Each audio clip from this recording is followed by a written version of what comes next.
এই দাদু ভাই, ইলিশ মাছটা কেমন ছিল? একদম ফাটাফাটি। ও দাদু, বিকেলে একটু মেলায় নিয়ে যাবা? অনেক খাবারের দোকান বসেছে। এই তো দুপুরে ইলিশ খেলি, আবার মেলায় কি করতে যাবি রে পাগলা? পেট খারাপ হবে তো। আরে আমার তো পেট খারাপই হয় না, তুমি আমাকে একটু নিয়ে চলো না প্লিজ। একবার বারণ করেছি, যাবো না তো যাবো না। ফালতু মাথা খাস না আমার, যা তো।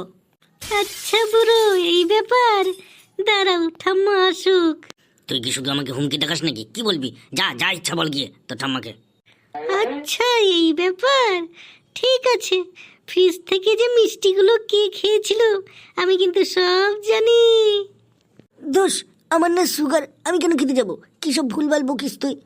আমি ভুলভাল বকি না, প্রমাণ রেখে দিয়েছি। বাবার মোবাইলে একটা ফটো তুলে রেখে দিয়েছি, ঠাম্মাকে দেখাবো দেখাবো। ও তো ভাগা, তোর এত পেটে পেটে বুদ্ধি।